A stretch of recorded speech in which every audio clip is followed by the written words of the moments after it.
Ok. Pronto, vamos lá. Beleza. Hoje, acho que é rapidinho. Eu e Arthur tava fazendo um trabalho, né? Ligador.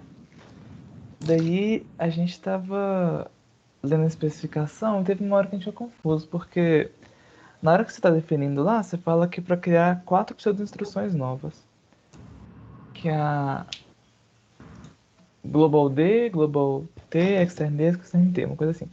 Só que, deixa eu abrir ela aqui, na verdade, que eu não lembro qual das duas que é a certa. Pronto. Pronto, nada. Pronto, sim, agora. Só que você fala aqui embaixo que é para criar um extern D para usar dados externos, né? E um extern T para dados externos de procedimentos externos, né?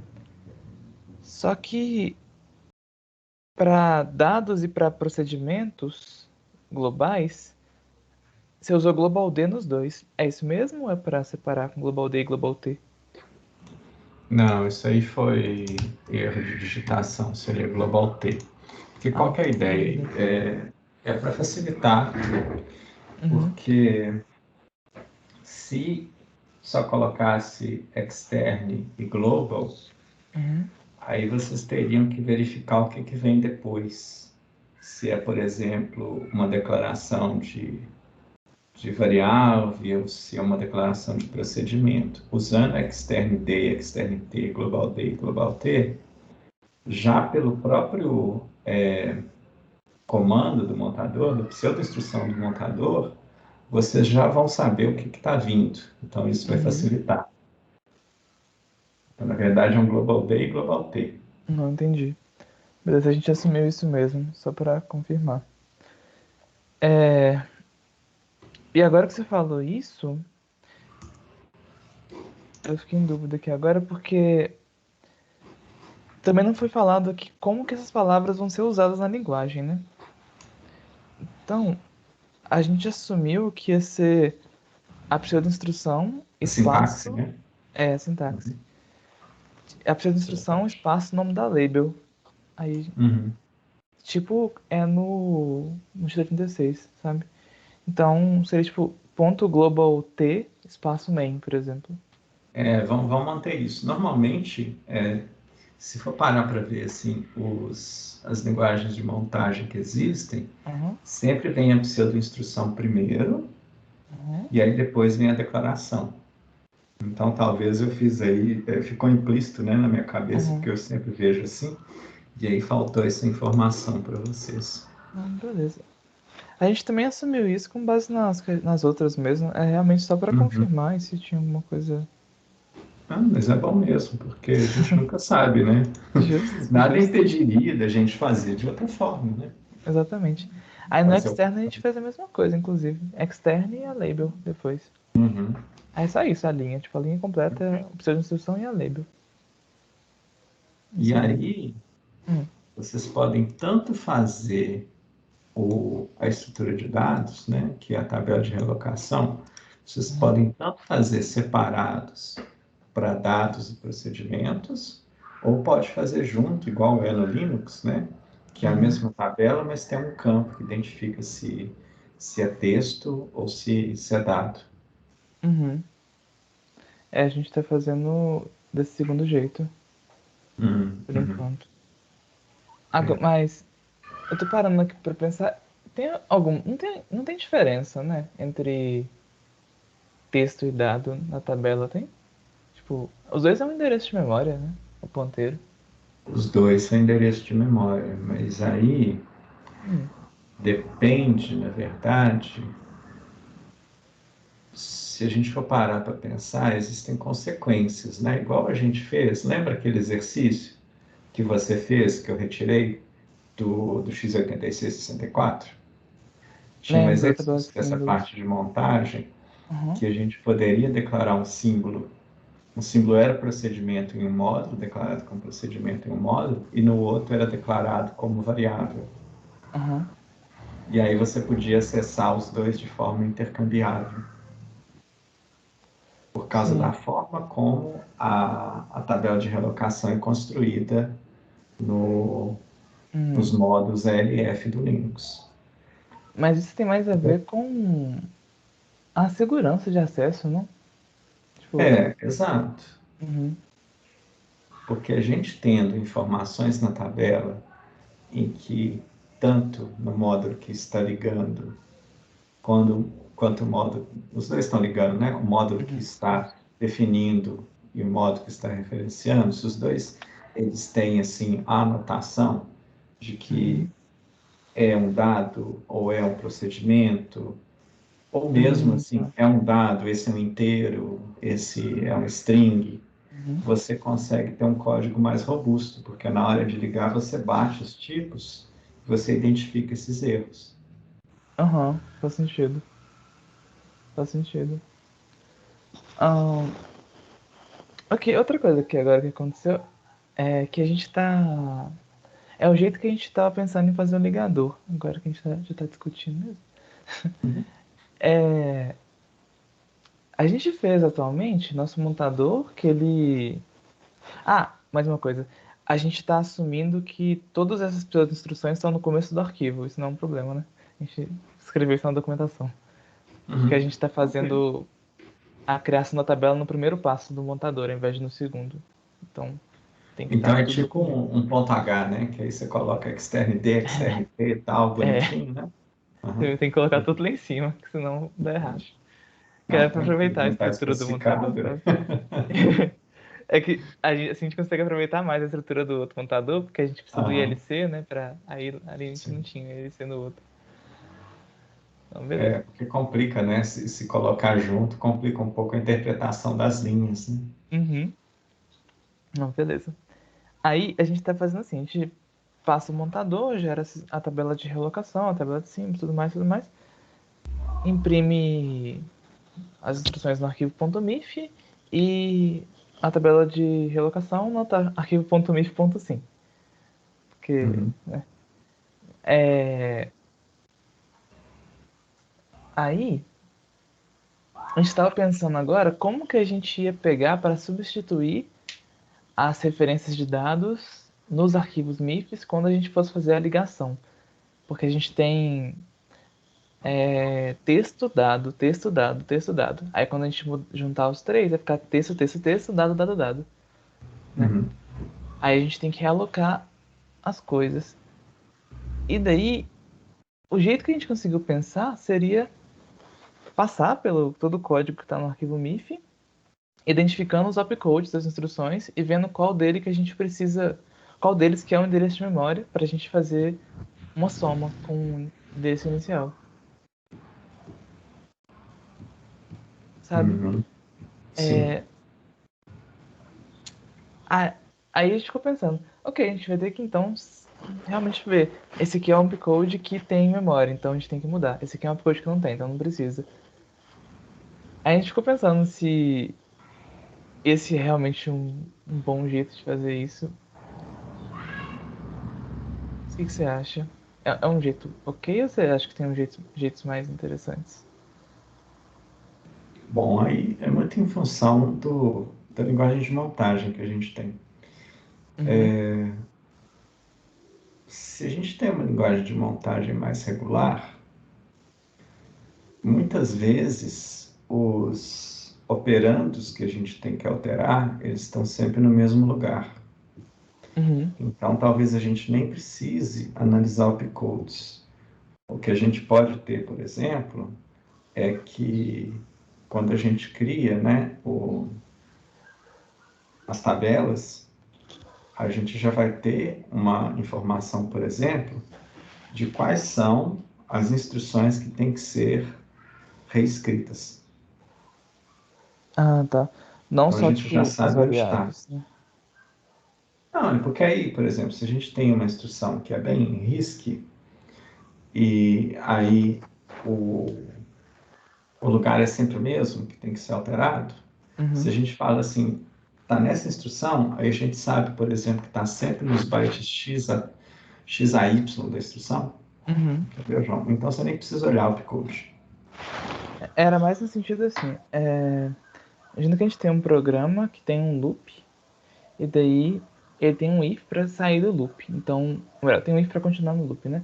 Então tem um jump que vai para o começo do loop de novo. Sim. Esse loop ele não é global, nem externo, nem nada. Ele é da tabela de símbolos local. Uhum. Aí, na hora que a gente faz a tradução, vira lá, jump 10, por exemplo. Só que na hora que a gente vai fazer a ligação, vai ter que trocar esse jump 10 para um jump 10 mais 30, por exemplo, supondo que cai em Sim. 30. Aí você está dizendo que a gente poderia colocar o endereço desse jump também na tabela de alocação, ao invés de procurar por opcode? Isso, no final o que a gente teria é isso. A gente pode ter uma estrutura auxiliar lá no Uhum, arquivo objeto que ele elimina a necessidade de passar instrução a instrução para encontrar as instruções que têm que ser relocadas. entendi, entendi. Ah, você falando nisso me lembrou de outra pergunta que a gente vai fazer. O arquivo objeto, ele por enquanto está sendo MIF. A gente tinha liberdade de mudar ele também, ou ele tem que ser um MIF? A gente tá pensando em colocar coisas. Eu não sei se a gente vai usar hoje em dia, que a gente acabou já começando a fazer com o MIF mesmo, mas a gente tava Uhum. pensando em colocar outras coisas lá dentro do arquivo objeto para ajudar a gente. A gente pode. Só que ele não seria exatamente um MIF. Ou seria se a gente usar comentários. Mas ele precisa ser um MIF ou não precisa? Pode ser o que a gente quiser. Arquivo objeto. Estou olhando aqui como que está escrito, Eu lembro que mas você se propôs eu a não me tabela de engano ficou símbolos mesmo. aberto. Ficou aberto. É só que você. Para facilitar, propomos que a tabela de alocação seja um arquivo em separado. Isso, isso. Mas não a tabela de alocação, tipo, mudar um arquivo objeto, por exemplo. Uma coisa que a gente está pensando é, por exemplo, ao invés de ser o formato do arquivo MIF, a gente ia colocar em cada linha tinha um byte da memória, sabe? Um número, que era mais fácil de fazer parsing, Uhum. entendeu? Aí não seria um arquivo MIF, seria um arquivo estranho. O principal é aqui, ó. Para facilitar a correção, é que a chamada do ligador ela não tem que referenciar os outros arquivos, tipo .sim, ou se Uhum. tiver outros arquivos. É só, por exemplo, referenciar o .exe ou .mif que foi gerado. Uhum. Mas então a saída do montador não tem especificação sobre ela, pode ser o que a gente quiser. Não, ela pode ser alterada. Ah, beleza. Então a gente pode sair o que a gente quiser do montador, desde que o jeito de se chamar o ligador só inclua os dois arquivos. Ou, tipo, os arquivos a serem Isso, ligados e a saída. exato. E a saída seja um MIF. Porque aí, João, assim, eu não pretendo inspecionar a saída, o Uhum, que está no MIF, o que está no REX, o que está na tabela de símbolos. uhum, No final, o meu teste vai ser o quê? Vai ser compilar alguns módulos. uhum, Então, compilar um programa que é composto por diversos módulos, depois ligar esses módulos e verificar no CPU sim se a execução está ok. uhum. Ah, não, perfeito. Se for assim, então ótimo. Porque o Arthur tava até brincando de criar um MIFO, que era um MIF Object, pra gente Uhum. fazer, mas a gente não sabia se Pode, podia. Mas que bom. pode. Ah, que bom então. É porque aí complica, entendeu? Como essa especificação, como não tem uma especificação de como que vão ser as tabelas, Uhum, toda vez que a gente libera os alunos para deixar a imaginação correr, aparecem as coisas mais diferentes possíveis. E aí fica pois muito é. difícil de avaliar. Mas pelo menos Muito difícil. a API do ligador tá aqui. Então tá tudo bem.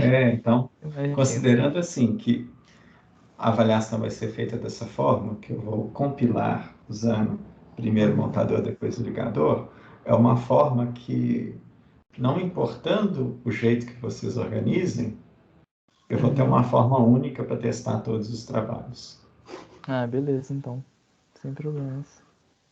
E aí libero vocês para fazerem do jeito que quiserem, porque se eu falar assim, tem que ser assim, às vezes eu vou gerar mais complexidade, porque cada um pensa de um jeito e fica muito mais difícil de entender a forma que eu pensei.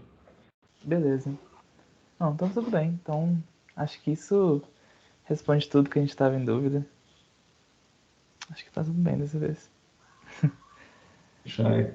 Então, Tá fácil, né? Então tá tá, tranquilo. tudo bem, tá tudo certo. Ah, na verdade, tem mais um parágrafo aqui. Acabei de Sim. bater o olho e vi. Eles estão falando aqui, ó. Por exemplo, na hora que fala. Se dá na documentação a estratégia de alocação de símbolos. Como, por exemplo, como que o ligador vai organizar os dados do texto Uhum. na memória, etc, etc, pilha.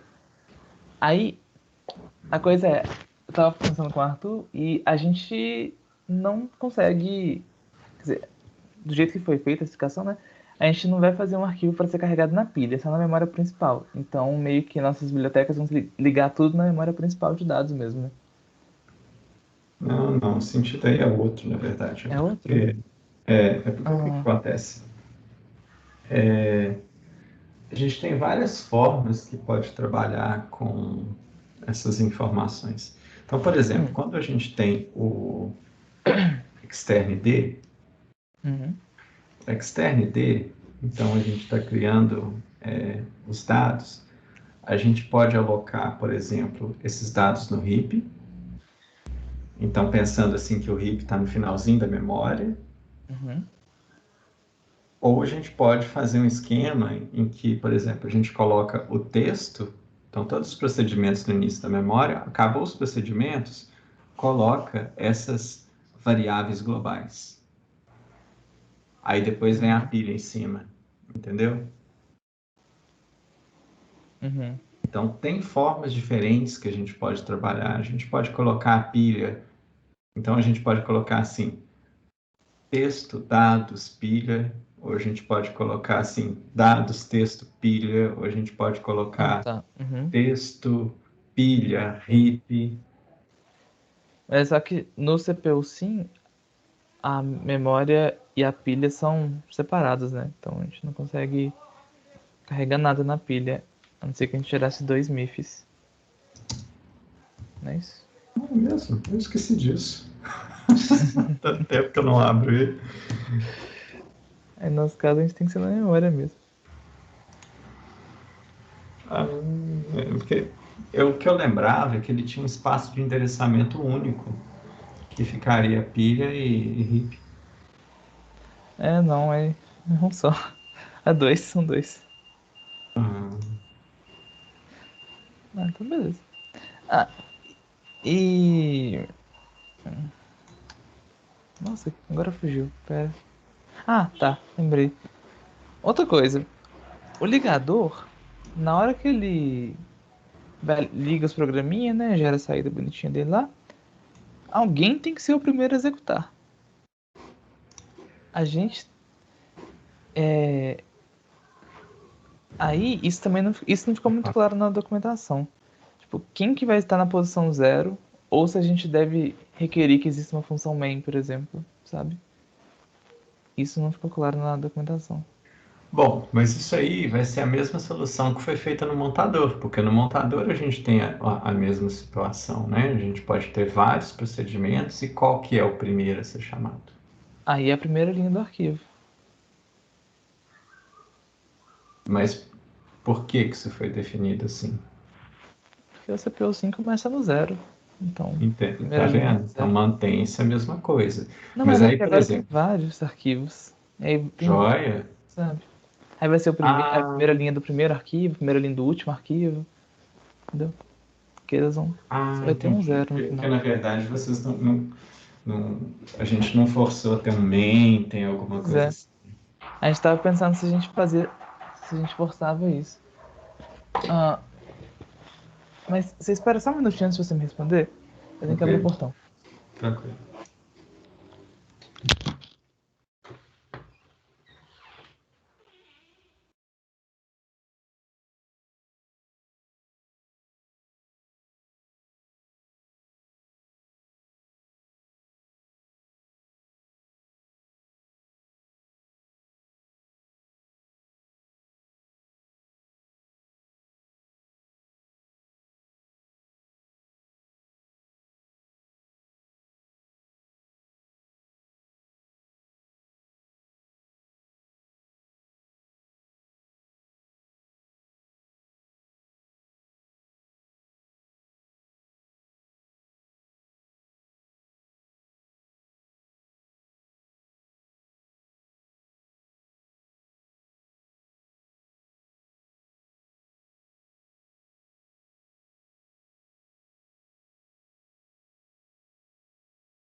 Pronto, podemos continuar. Então, Bom, Daniel, como a gente não tem um main, né? Então a gente não sabe exatamente qual que começa primeiro. Mas a gente pode forçar a existência de um main, né? Aí funciona também. Exatamente, eu estava escrevendo aqui agora na documentação qual que seria a semântica, porque aí simplifica para vocês e para mim. O que eu estou colocando? Estou alterando lá o arquivo da especificação, então na hora que mostra aquele exemplo, no exemplo estava assim, ligador, complexo.x, main.x, ligado.x. O main estava o segundo parâmetro. Aí eu estou alterando para ficar assim, ligador, main.x, então o main é o primeiro parâmetro, e os outros vêm depois. E aí eu vou colocar uma frase assim, que o programa irá começar pelo primeiro módulo a ser declarado na linha de comando, a ser listado. Entendi. A gente resolve esse problema. Isso.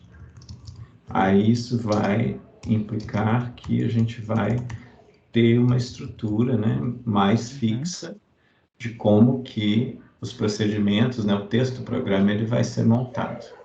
Porque se a gente tivesse um main, aí é um pouquinho diferente, a gente poderia ter, né, uma flexibilidade. E lógico, aí depende da arquitetura. O que a gente vê muito? Nesse caso, por exemplo, do main, acho que eu só... Se fosse para ser o main, né? Eu só colocaria na primeira linha do arquivo um jump para label main. Acho Isso que também. iria dar certo. Exato, porque em sistemas embarcados, tipicamente, o que acontece é isso, que a gente tem uma memória de código, que é uma memória não volátil, e aí a gente começa a executar a partir de um ponto fixo dessa memória não volátil. E nem sempre, o mais curioso é isso, nem sempre é a posição zero da memória. Justo, né? Tem a tela, por exemplo, tem entrada e saída, né? Tem. É verdade. Verdade, pode ser isso. Então, a gente, em vários microcontroladores, quando a gente pega o datasheet, fala que o código começa a executar na posição, sei lá, 0xabcd. Então, tem que colocar uma instrução ali para poder começar a execução do código, ou colocar o sistema operacional, ou o que seja. Então, nem que seja, por exemplo, um jump main, call main, alguma coisa ali para poder disparar.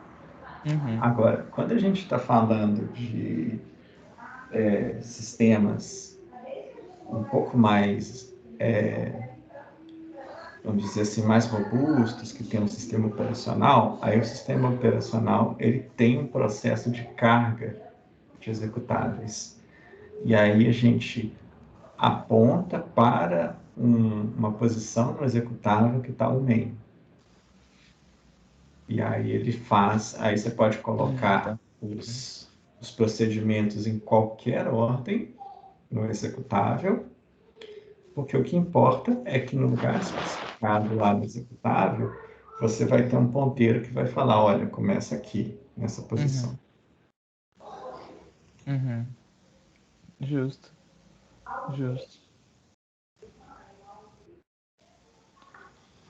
Não, beleza. Se dá um problema pra corrigir, né? Beleza, aí daqui a pouco eu subo essas coisas lá. Tá. A data de entrega continua dia 1º? Sim. Bom, na verdade, assim, né? Só porque essa semana eu tô fazendo POC e eu tô com correr com esse trabalho. Mas eu vou te falar o seguinte, eu não recebi nenhum comentário de nenhum aluno para pedir adiamento. Então eu acredito que vai ser mantido para quarta-feira. Tá bom. Talvez na quarta-feira de manhã tenha algum comentário de adiamento. Mas tudo bem. Vamos tentar entregar. Veremos. É porque agora começa um período que é muito difícil para fazer adiamento, né? Porque a nota tem que ser fechada até o dia 13. E quanto mais cedo fechar, melhor, porque o semestre tem que fechar com o exame especial até o dia 15. Então, se eu jogar muito para Ah, frente, uhum. né? Então, por exemplo, tá certo que vai ser dia primeiro, então eu consigo jogar alguns dias para frente sem afetar a minha capacidade de fechar a nota. Mas o fato é que, assim, o semestre está um pouco enrolado, eu ainda não corrigi o outro TP, né, do montador, estou devendo isso para vocês, eu vou ter o montador e o ligador. É, pois é. Mas assim, Então, são 8 trabalhos só, né? Então. Não, são 4 trabalhos só, né? Então imagino que não deva demorar tanto. Então, acho que tá tudo são bem. 6, tiveram São 6. 6? Então, eu ainda não vi, Não forçou as duplas? Ah, vou achei que confessar, era obrigatório ser eu não dupla. vi. Eu não sei, por exemplo, se teve Aham. aluno que mandou o código Uhum. e aí a dupla dele mandou também. Então, não sei se isso vão virar 4, mas tiveram Uhum. 6 envios. Eu imagino que sejam. Se todo mundo tiver dupla, né? Deviam ser 4. Tomara. Melhor para mim. Justo. Justo também. Ah, mas ok. Bom, mas qualquer coisa, se realmente tiver apertado, aí a gente posta lá no Moodle. Aí se você puder, se Vamos você ver. puder Aí eu você avalio avalia. em função disso. O prazo que vocês vão solicitar, se não vai interferir com o andamento agora dessa parte. Eu espero também que nenhum de vocês tenha que fazer exame especial. Vou ficar muito feliz de não ter que fazer exame especial. Espero que todos passem, mas Bom, eu e seja Arthur provavelmente já fazer. está garantido que não, então tá tudo bem. Que bom. Tipo, na verdade, acho que atualmente eu já passei. Então, é isso. Mas Que eu tô... excelente, João. Eu ainda não parei para ver a nota dos outros alunos, não vi como é que está a totalização, mas espero que não tenha isso. Uhum. Mas tipo, o melhor dos casos seria se a data de entrega fosse depois do vídeo do POC, que seria tipo, no domingo do dia do POC, Dia dia 5. 3, Seria dia dia 5, mas dia 5, 3 é né? o POC. Aham. Nossa senhora, aí não. Aí vocês não vão me dar nem. Vocês vão me dar muito pouco tempo para Sobra uma corrigir. semana ainda pra corrigir, mas. Eu vou estar igual um doido, ficando em cima de orientador para poder pegar a nota do POC, mais fechando essas notas, mais as outras coisas que Vai, correm vai paralelo. correr pra tentar terminar isso hoje. Qualquer coisa a gente posta no mudo. Por enquanto, vamos sofrer por antecipação, não. Beleza, então, Daniel. O que que eu tô vendo? Tô até Hum, olhando as notas aqui. Eu acho que a gente vai ter, porque foram 6 entregas, se tudo der certo, eu acho que não vai ter ninguém no exame especial, tomara. sucesso. É a nota mais baixa, que é 46, ainda faltam 2 TPs. Sucesso. Tomara que eu Absoluto. faça. É, Ah, que bom, então. que bom, muito tempo, assim, que eu acho que eu não... É sério, porque se for olhar o típico das disciplinas todas, é muita gente reprovada, muita Uhum. mesmo. É, eu não fico muito por dentro disso, mas justo. Né? Você olha só a sua nota, né? Mas Tipo, vou te meus falar, amigos, e daí acaba que eu não fico sabendo do público geral da computação. que o Então, típico é 30% de reprovação. 30 a 40%. porra, bem mais do que eu imaginei que era, pra ser honesto. É, é porque tem os trancamentos, tem o cara que é Ah, excluído tá. do curso, assim, no meio da disciplina, tem o pessoal que Uhum. desiste, tem o pessoal que tira abaixo de 60, dá 30 a Uhum. 40%. Pegar disciplinas mais pesadas, tipo a EDS 3, eu não sei agora se PDS ficou do mesmo jeito, se tem algum Espero PDS que mais não. apertado. Mas a EDS 3 era tipo 60%, 70% de reprovação. As três, inclusive, é uma disciplina que tanto tempo que ela ficou rodando, e tanto tempo o pessoal viu que ela tava ruim, né, Daniel? Ainda bem que mudaram. Tava na hora de mudar mesmo, né? Cada disciplina. Por sorte. Não, ela tinha problemas de ambos os lados. Ela era muito complexa e tinha também tem alunos que eles não dedicam o suficiente Não, nos justo, mas dois ela lados. era uma disciplina que ela dedicava. Ela precisava de bem mais dedicação do que a ETS 2, sabe? Ela não mantinha o mesmo nível de dedicação que você precisava para as outras disciplinas. Então, eu acho que foi bom a divisão em PDS. Acho que facilitou bastante pro pessoal. Não, Quis de organização também. definitivamente. Definitivamente ela merecia, porque ela precisava de muito mais dedicação. Mas também, assim, todo mundo sabia, né, que precisava de muito mais dedicação. O problema é arranjar tempo para isso. Ainda mais terceiro semestre. Não, tudo bem, terceiro semestre, mas tem gente que precisa já estar em estágio, né? Ou tá trabalhando, então Uhum. nem sempre dá para dedicar esse tempo todo. Complicado. Complicado. Mas bom, né? Bom que ela saiu. Bom, Não tem ainda bem. problema. Ela e. Como que é a outra que reprovava? Eletromag. Ela e Eletromag foi bom que ela saiu. Elas saíram. Então, Nossa, sucesso. eu tô tão fora dos cursos, das disciplinas de graduação, que eu nem sabia que vocês estavam fazendo aula do magnetismo. Tinha no curso antigo, né? Na grade antiga. Aí saiu também agora.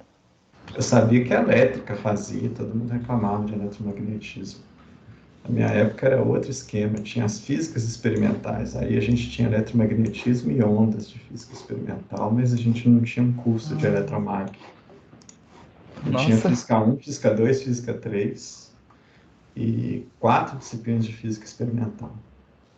4 disciplinas. Eu lembro que o pessoal reclamava da uma física experimental que a gente tinha no primeiro semestre.